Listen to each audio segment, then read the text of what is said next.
Hello welcome to Indians academy. നമുക്കറിയാം വളരെ important ആയിട്ടുള്ള ഒരു ടോപ്പിക്കാണ് ജോഗ്രഫിയിലെ അക്ഷാംശ രേഖകൾ എന്നുള്ളത്. സോ അക്ഷാംശ രേഖകളെ സംബന്ധിച്ച് നമ്മുടെ SCERT NCERT ടെക്സ്റ്റിൽ പറയുന്ന കാര്യങ്ങൾ മാത്രം ഉൾക്കൊള്ളിച്ചുകൊണ്ടുള്ള ഒരു ചെറിയ വീഡിയോ ആണ്. സോ നമുക്ക് നേരെ വീഡിയോയിലേക്ക് കടക്കാം. ആദ്യമായിട്ട് ഈ അക്ഷാംശ രേഖ എന്താണെന്ന് നിങ്ങൾ മനസ്സിലാക്കി വെച്ചേക്കുക. അതായത് ഭൂമധ്യരേഖയ്ക്ക് സമാന്തരമായി ഭൂപടത്തിലുള്ള സാങ്കല്പിക രേഖകളാണ് ഈ അക്ഷാംശ രേഖകൾ എന്ന് പറയുന്നത്. എന്താണ്? ഭൂമധ്യരേഖയ്ക്ക് സമാന്തരമായിട്ട് ഭൂപടത്തിലുള്ള സാങ്കല്പിക രേഖകളാണ് ഈ അക്ഷാംശ രേഖകൾ എന്ന് പറയുന്നത്. ഇമേജിലൂടെ ഞാനത് കാണിച്ചു തരാം. നിങ്ങളിവിടെ നോക്കാം, ഇത് കിഴക്ക്, ഇത് പടിഞ്ഞാറ്. സോ കിഴക്ക് നിന്ന് പടിഞ്ഞാറേക്ക് ഇതിവിടെ എഴുതിയിട്ടുണ്ട്. കിഴക്ക് നിന്ന് പടിഞ്ഞാറ് ദിശയിൽ പരസ്പരം സമാന്തരമായി വരച്ചിരിക്കുന്ന സാങ്കല്പിക തിരശ്ചീന രേഖകളാണ് എന്ത് ഈ അക്ഷാംശ രേഖകൾ എന്ന് പറയുന്നത്. അതായത് ഇടത് നിന്ന് വലത്തേക്ക് ഇങ്ങനെ വരയ്ക്കുന്നതാണ് അക്ഷാംശ രേഖകൾ എന്ന് പറയുന്നത്. സോ മനസ്സിലായല്ലോ. ഈ രേഖാംശ രേഖ എന്താണ്? മുകളിൽ നിന്ന് താഴേക്ക് വരയ്ക്കുന്നതാണ് രേഖാംശ രേഖകൾ എന്ന് മനസ്സിലാക്കി വെച്ചേക്കുക. ഈ ഒരു വീഡിയോയിൽ പൂർണ്ണമായിട്ടും അക്ഷാംശ രേഖകളെ പറ്റിയിട്ടുള്ള കാര്യങ്ങളാണ് നമ്മൾ ഡിസ്കസ് ചെയ്യുന്നത്. അപ്പൊ എന്താണ് അക്ഷാംശ രേഖകൾ എന്ന് മനസ്സിലായല്ലോ. ഇടത് നിന്ന് വലത്തേക്ക് അല്ലെങ്കിൽ കിഴക്ക് നിന്ന് പടിഞ്ഞാറായിട്ട് വരയ്ക്കുന്ന സാങ്കല്പിക രേഖകളാണ് ഈ അക്ഷാംശ രേഖകൾ എന്ന് പറയുന്നത്. ഇനി എന്താണ്? അക്ഷാംശ രേഖകൾ അറിയപ്പെടുന്ന മറ്റൊരു പേരാണ് സമാന്തരങ്ങൾ എന്നുള്ളത്. എന്താണ്? പാരലൽസ് അല്ലെങ്കിൽ സമാന്തരങ്ങൾ എന്നുള്ളതാണ് അക്ഷാംശ രേഖകൾ അറിയപ്പെടുന്ന മറ്റൊരു പേര്. ഇനി എന്താണ്? അക്ഷാംശ രേഖകൾ രേഖപ്പെടുത്തിയിരിക്കുന്നത് എങ്ങനെയാണെന്ന് വെച്ചാൽ ഡിഗ്രി അളവിലാണ് രേഖപ്പെടുത്തിയിരിക്കുന്നത്. നിങ്ങൾക്ക് ഇവിടെ കാണാം 0 ഡിഗ്രി ആണ് എന്താണ് ഇക്വേറ്റർ അല്ലെങ്കിൽ ഭൂമധ്യരേഖ. അതായത് 0 ഡിഗ്രി അക്ഷാംശ രേഖയാണ് ഭൂമധ്യരേഖ എന്ന് പറയുന്നത്. എന്താണ്? ട്രോപ്പിക് ഓഫ് ക്യാൻസർ ഇവിടെ 23.5 ഡിഗ്രി എന്ന് കൊടുത്തിട്ടുണ്ടല്ലോ. അതായത് നമ്മുടെ ഉത്തരായന രേഖ അതെന്താണ് 23.5 ഡിഗ്രി. അങ്ങനെ എന്താണ് ഡിഗ്രി അളവിലാണ് നമ്മുടെ അക്ഷാംശ രേഖകൾ രേഖപ്പെടുത്തിയിരിക്കുന്നത് എന്ന് മനസ്സിലാക്കി വെച്ചേക്കാം. ഓക്കെ ആണല്ലോ ആ ഒരു പോയിന്റ്. ഇനി ഗ്ലോബിന്റെ മധ്യഭാഗത്തിലൂടെ വരച്ചിരിക്കുന്ന അക്ഷാംശ രേഖ ഏതാന്ന് വെച്ചാൽ ഏതാണ്? ഭൂമധ്യരേഖയാണ്. എന്താണ്? നിങ്ങൾ ഇവിടെ നോക്കുക, ഇതൊരു ഗ്ലോബാണ്. അതിന്റെ കറക്റ്റ് നടുക്കൂടെ ഇങ്ങനെ ഇടത് നിന്ന് വലത്തേക്ക് വരയ്ക്കുന്ന എന്താണ് ഒരു സാങ്കല്പിക രേഖയാണ് ഭൂമധ്യരേഖ എന്ന് പറയുന്നത്. അതായത് ഏറ്റവും വലിയ അക്ഷാംശ രേഖയാണ് ഇത് ഭൂമധ്യരേഖ. ഈ നടുക്കൂടെ വരയ്ക്കുന്നതായിരിക്കുമല്ലോ ഏറ്റവും വലുത്. സോ ഈ നടുക്കൂടെ വരച്ചിരിക്കുന്നതാണ് നമ്മുടെ ഭൂമധ്യരേഖ എന്ന് പറയുന്നത്. മറ്റൊരു രീതിയിൽ പറഞ്ഞാൽ ഏറ്റവും വലിയ അക്ഷാംശ രേഖ ഏതാന്ന് ചോദിച്ചാൽ അത് ഭൂമധ്യരേഖ എന്ന് മനസ്സിലാക്കി വെച്ചേക്കുക. ഇവിടെ കൊടുത്തിട്ടുണ്ട് ഗ്ലോബിന്റെ മധ്യഭാഗത്തായി കാണപ്പെടുന്ന ഏറ്റവും വലിപ്പമേറിയ അക്ഷാംശ രേഖയാണ് ഭൂമധ്യരേഖ എന്ന് പറയുന്നത്. അത് എത്ര ഡിഗ്രിയാണ്?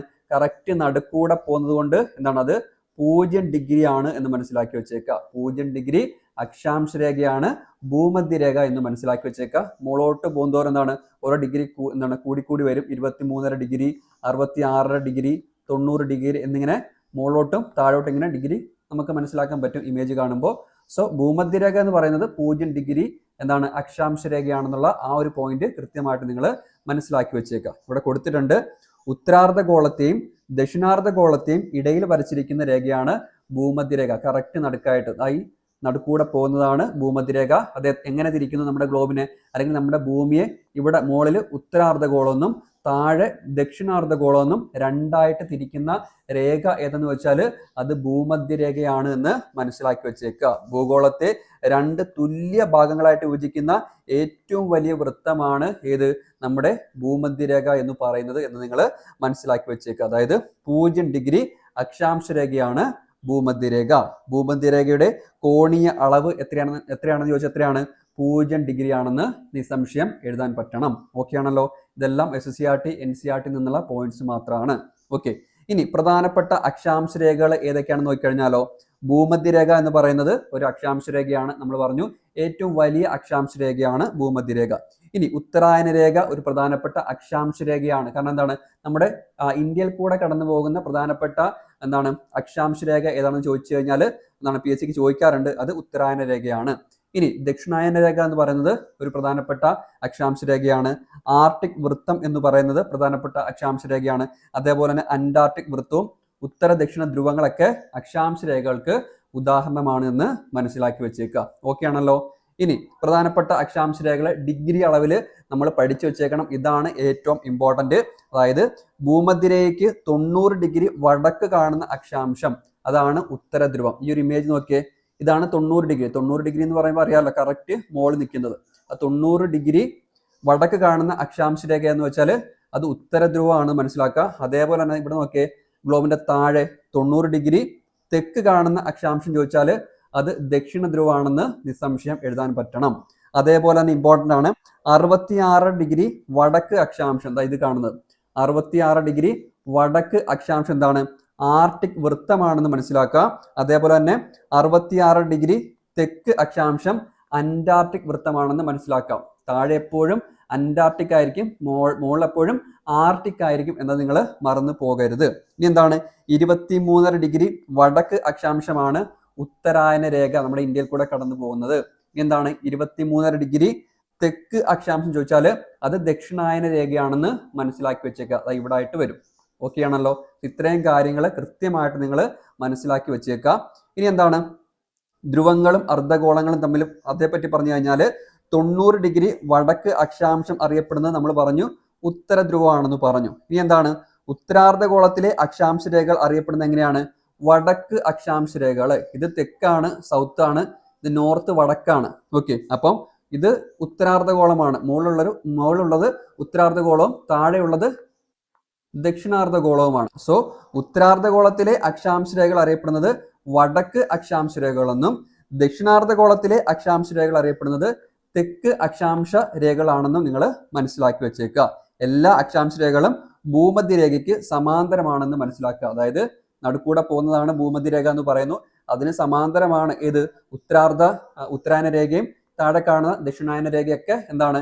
ഈ ഭൂമധ്യരേഖയ്ക്ക് സമാന്തരങ്ങളാണ്. സോ എല്ലാ അക്ഷാംശ രേഖകളും ഭൂമധ്യരേഖയ്ക്ക് സമാന്തരമാണെന്ന് കൃത്യമായിട്ട് മനസ്സിലാക്കി വെച്ചേക്കാം. ഓക്കെ ആണല്ലോ? ഇനി ഭൂമധ്യരേഖയിൽ രണ്ട് അക്ഷാംശങ്ങൾ തമ്മിലുള്ള ദൂരം 110.6 കിലോമീറ്റർ ആണെന്ന് മനസ്സിലാക്കുക. എന്നാൽ ധ്രുവങ്ങളിൽ രണ്ട് അക്ഷാംശങ്ങൾ തമ്മിലുള്ള ദൂരം 111.7 കിലോമീറ്റർ ആണെന്ന് മനസ്സിലാക്കുക. സോ ഇത് രണ്ട് ആദ്യം നിങ്ങൾ മനസ്സിലാക്കി വെച്ചേക്കുക. ഭൂമധ്യരേഖയിലെ രണ്ട് അക്ഷാംശങ്ങൾ തമ്മിലുള്ള ദൂരം 110.6 കിലോമീറ്ററും ധ്രുവങ്ങളിൽ രണ്ട് അക്ഷാംശങ്ങൾ തമ്മിലുള്ള ദൂരം 111.7 കിലോമീറ്റർ ആണ്. സോ ആവറേജ് ആയിട്ട് നമുക്ക് പറഞ്ഞു കഴിഞ്ഞാൽ അടുത്തടുത്ത രണ്ട് അക്ഷാംശങ്ങൾ തമ്മിലുള്ള ഒരു ആവറേജ് അല്ലെങ്കിൽ ഏകദേശ ദൂരം ചോദിച്ചാൽ 111 കിലോമീറ്റർ ആണെന്ന് എഴുതി വെക്കുക. ഓക്കെ, അടുത്തടുത്ത രണ്ട് അക്ഷാംശങ്ങൾ തമ്മിലുള്ള ഒരു ആവറേജ് ദൂരം എത്രയാണെന്ന് ചോദിച്ചാൽ അത് 111 കിലോമീറ്റർ ആണെന്ന് മനസ്സിലാക്കി വെച്ചേക്കുക. ഇനി ആകെ അക്ഷാംശങ്ങളുടെ എണ്ണം ചോദിച്ചാലോ അത് 181 ആണ്. എങ്ങനെയാണ് 181 വന്നത്? ഇതൊരു ഗ്ലോബാണ് അല്ലെങ്കിൽ ഭൂമിയാണെന്ന് നിങ്ങൾ വിചാരിക്കുക. നടുക്കൂടെ പോകുന്നത് എന്താണ്? ഭൂമധ്യരേഖയാണെന്ന് മനസ്സിലാക്കുക. മോളില് ഇവിടെ എത്ര ഉണ്ട്? 90 ഉണ്ട്, താഴെ 90 ഉണ്ട്. അപ്പം 90 180 പ്ലസ് 1 ഏതാണ്? നമ്മുടെ നടുക്കൂടെ പോകുന്ന ഭൂമധ്യരേഖ. അങ്ങനെയാണ് ആകെ 181 അക്ഷാംശങ്ങളാണ് ഉള്ളത് എന്ന് മനസ്സിലാക്കുക. ഇവിടെ കൊടുത്തിട്ടുണ്ട് ഉത്തരാർദ്ധഗോളത്തിൽ 90, ദക്ഷിണാർദ്ധഗോളത്തിൽ 90, ഭൂമധ്യരേഖ 1, ആകെ 181 അക്ഷാംശങ്ങൾ. ഓക്കെ ആണല്ലോ? ഇനി അക്ഷാംശ നിർണയം എങ്ങനെയാണെന്ന് വെച്ചാൽ സൂര്യന്റെയോ ധ്രുവനക്ഷത്രത്തിന്റെയോ ഉയരം ഉപയോഗിച്ച്, ഇത് നോട്ട് ചെയ്യുക, സൂര്യന്റെയോ ധ്രുവനക്ഷത്രത്തിന്റെയോ ഉയരം ഉപയോഗിച്ച് ഒരു സ്ഥലത്തിന്റെ അക്ഷാംശം നിർണ്ണയിക്കാൻ പറ്റും എന്ന് മനസ്സിലാക്കി വെച്ചേക്കാം. അങ്ങനെ ചോദിച്ചു കഴിഞ്ഞാൽ അങ്ങനെ ഉയരം അനുസരിച്ചിട്ട്, അതായത് സൂര്യന്റെയോ ധ്രുവനക്ഷത്രത്തിന്റെയോ ഉയരം അനുസരിച്ചിട്ട് ഒരു സ്ഥലത്തിന്റെ അക്ഷാംശം നിർണ്ണയിക്കാൻ പറ്റുമോ എന്ന് ചോദിച്ചാൽ പറ്റും എന്നുള്ളതാണ് അതിന്റെ ആൻസർ ആയിട്ട് വരുന്നത്. ഓക്കെ ആണല്ലോ? ഇനി അച്ചുതണ്ട്, ഇത് വളരെ പ്രധാനപ്പെട്ട, നമുക്ക് തെറ്റാൻ ചാൻസ് ഉള്ള ഒരു പോയിന്റ് ആണ്. ഭൂമിയുടെ മധ്യത്തു കൂടി കടന്നു പോകുന്ന സാങ്കല്പിക ദണ്ഡാണ് അച്ചുതണ്ട്. അതായത് ഭൂമിയുടെ മധ്യത്തിൽ കൂടെ, അതായത് നമ്മൾ തുറന്നു പോയി കഴിഞ്ഞാൽ ഭൂമിയുടെ നടുക്കൂടെ, അതായത് പുറമേയുള്ള ഭാഗമല്ല, കറക്റ്റ് അകത്തുള്ള നടുക്കൂടെ കടന്നു പോകുന്ന സാങ്കല്പിക രേഖയാണ് അച്ചുതണ്ട് എന്ന് പറയുന്നത്. ഉത്തര ദക്ഷിണ ധ്രുവങ്ങളെ തമ്മിൽ ബന്ധിപ്പിച്ച് ഭൂമിയുടെ കേന്ദ്രത്തിലൂടെ കടന്നു പോകുന്ന രേഖ. ഭൂമിയുടെ കേന്ദ്രത്തിലൂടെ കടന്നു പോകുന്നു. എന്തിനൊക്കെ ബന്ധിപ്പിച്ച്? മുകളിലുള്ള ഉത്തര ധ്രുവത്തെയും താഴെയുള്ള ദക്ഷിണ ധ്രുവത്തെയും തമ്മിൽ ബന്ധിപ്പിച്ചുകൊണ്ട് കടന്നു പോകുന്ന സാങ്കല്പിക രേഖയാണ് അച്ചുതണ്ട് എന്ന് പറയുന്നത്. ഭൂമി സ്വയം കറങ്ങുന്നത് നമ്മുടെ അച്ചുതണ്ടിനെ അടിസ്ഥാനമാക്കിയാണെന്ന് നമ്മൾ ചെറിയ ക്ലാസ്സിൽ പഠിച്ചിട്ടുണ്ടല്ലോ. സോ അതിന്റെ അളവാണ് നമുക്ക്, അതിന്റെ കോണളവാണ് വളരെ ഇമ്പോർട്ടന്റ് ആയിട്ട് വരുന്നത്. അതായത് അച്ചുതണ്ടിന്റെ ചരിവ് എങ്ങനെയാണെന്ന് കൃത്യമായിട്ട് മനസ്സിലാക്കി വെച്ചേക്കാം. അതായത് പരിക്രമണ തലത്തെ അടിസ്ഥാനമാക്കി ചരിവ് കണക്കാക്കിയാൽ അച്ചുതണ്ടിന് 66 ഡിഗ്രി ചരിവുണ്ട്. അതെങ്ങനെയാണ് മനസ്സിലാക്കുന്നത്? പരിക്രമണ തലം എന്ന് വെച്ചാൽ നിങ്ങൾ ഈ ഇമേജ് നോക്കുക, ഈ താഴെ കണി ലൈൻ ഉണ്ടല്ലോ, ഇതിനെ അടിസ്ഥാനമാക്കിയാണെങ്കിൽ ഇവിടെ കാണുന്ന ഈ ഒരു കോണാണ് 66 ഡിഗ്രി ചരിവ് എന്ന് പറയുന്നത്. അപ്പൊ PSC അങ്ങനെ ചോദിച്ചാൽ, പരിക്രമണ തലത്തെ അങ്ങനെ ചോദിച്ചിട്ടുണ്ട്, കുട്ടികൾ തെറ്റിച്ചിട്ടുമുണ്ട്. അതുകൊണ്ടാണ് പറയുന്നത് പരിക്രമണ തലത്തെ അടിസ്ഥാനമാക്കി ചരിവ് കണക്കാക്കിയാൽ അത് 66 ഡിഗ്രി ചരിവാണ്. അതാണ് ഞാൻ ഇമേജിനകത്ത് കാണിച്ചത്. ഇതാണ് പരിക്രമണ തലം. ഇനി എന്താണ്? പരിക്രമണ തലത്തിന്റെ ലംബത്തിൽ നിന്ന്, ലംബം എന്ന് പറയുമ്പോൾ നമ്മൾ എപ്പോഴും മുകളിൽ ഇങ്ങനെ വരയ്ക്കുന്നതാണല്ലോ. സോ ഈ ലംബതലത്തിൽ നിന്ന് നോക്കിക്കഴിഞ്ഞാൽ അത് 23.5 ഡിഗ്രി ആണെന്ന് കൃത്യമായിട്ട് മനസ്സിലാക്കി വെച്ചേക്കുക. സോ ആ 2 പോയിന്റും കൃത്യമായിട്ട് തെറ്റാണ്ട് മനസ്സിലാക്കി വെച്ചേക്കുക. പരിക്രമണ തലത്തെ അടിസ്ഥാനമാക്കിയുള്ള ചരിവ് ചോദിച്ചാൽ 66 ഡിഗ്രി ആണ്, എന്നാൽ ലംബതലത്തിൽ നിന്നുള്ള ചരിവ് 23.5 ഡിഗ്രി ആണ്. ഇതാണ് ഈ ഒരു ഏറ്റവും ഇമ്പോർട്ടൻ്റ് ആയിട്ടുള്ള പോയിന്റ്. സോ അത് തെറ്റാതെ കൃത്യമായിട്ട് മനസ്സിലാക്കി വെച്ചേക്കുക. ഇനി എന്താണ് പെട്ടെന്നൊരു റിവിഷൻ നോക്കിക്കഴിഞ്ഞാൽ എന്താണ് 0 ഡിഗ്രി ആണ് ഭൂമധ്യരേഖ എന്ന് പറയുന്നത്.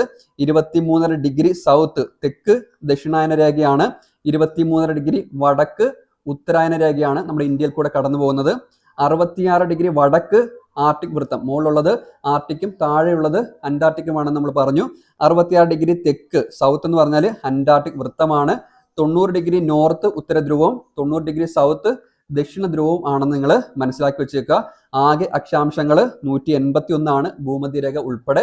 ഇനി എന്താണ് അക്ഷാംശങ്ങൾ തമ്മിലുള്ള ദൂരം ചോദിച്ചു കഴിഞ്ഞാൽ ആവറേജ് ആയിട്ട് 111 കിലോമീറ്റർ ആണ് 2 അക്ഷാംശങ്ങൾ തമ്മിലുള്ള ഒരു ഏകദേശ ദൂരം എന്ന് പറയുന്നത്. സോ ഇത്തരം കാര്യങ്ങൾ മനസ്സിലായെന്ന് വിശ്വസിക്കുന്നു. സോ നിങ്ങൾക്ക് കമന്റ് ചെയ്യാനായിട്ടുള്ള ഒരു ചോദ്യം ഞാൻ പറയാം.